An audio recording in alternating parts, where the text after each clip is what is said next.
So what you're calling as death, for some reason, the body, the physical body, your accumulated body is incapable of supporting life for some reason, either because of old age or disease or injury or something.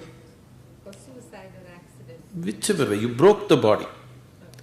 Okay, you broke the body, either you broke the body by crashing your car or by drinking alcohol or because you fell in love with somebody, whichever way you broke your heart, let's say. Then the body has become unsuitable for life to continue. Or it could have just happened out of old age. Whichever way it happens.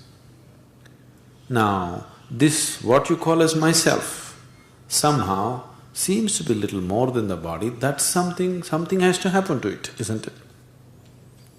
So, let us say it has slipped out of the body. If it slips out, where will it go? Its natural urges, it depends where it takes. See, right now, when you're in the physical body, you have a certain discretion.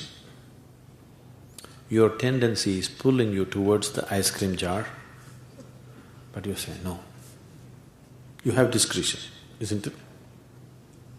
But once you leave the body, you have no discretion, you just go by your tendencies. Whichever way your tendencies are, whichever way your karmic stuff is, simply you float around in that direction. Everybody is a ghost, if you want to call them that.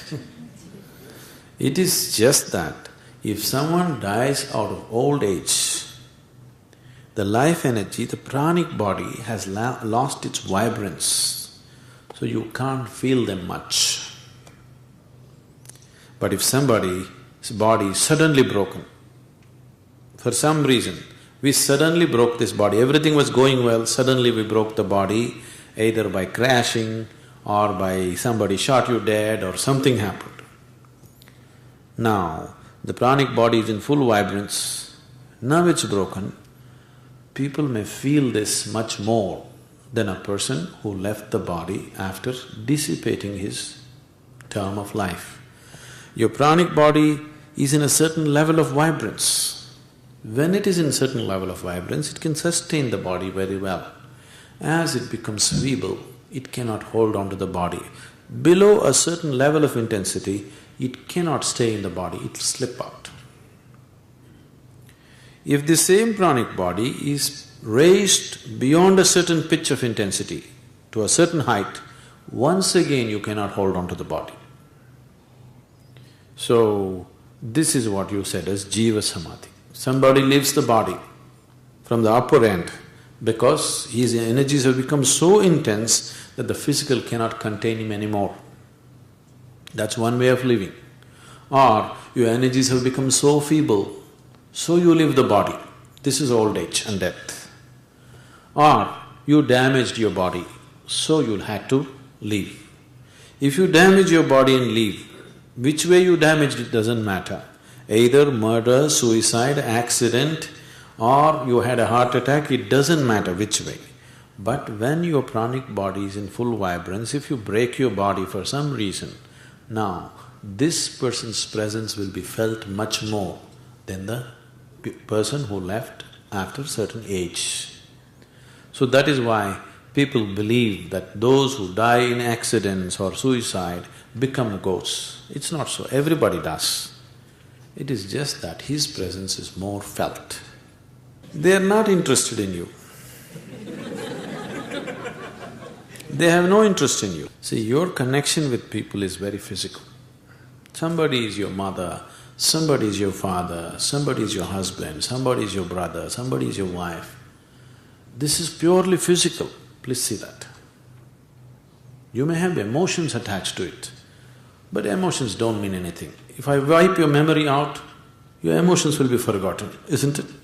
It's very much on the surface. You are giving it an enormous importance, but it's very much on the surface. Your deepest connection is physical. Somebody is your mother, it's a physical thing, isn't it? Emotions have come later. So, once you lose the physical body, who is your mother? So that is why when people walk the spiritual path. If somebody wants to take sannyas, first he will perform the rites for his living parents, because now he doesn't want to live as a body.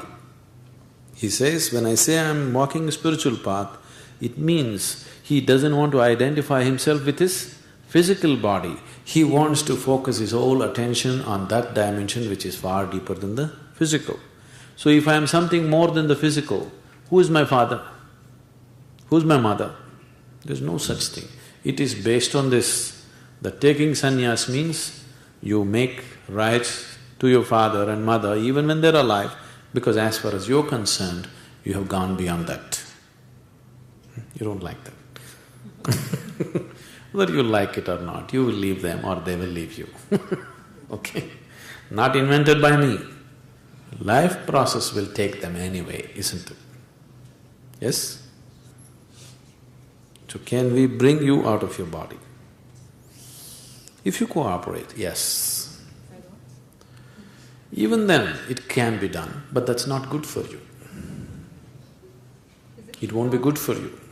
Is it hypnotism then? Hypnotism only works on the level of your mind.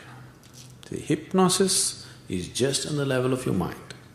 If someone has a certain mastery over his own energies, if he has complete mastery over his own energies, very easily he can have mastery over your energy and just pull you out when he decides.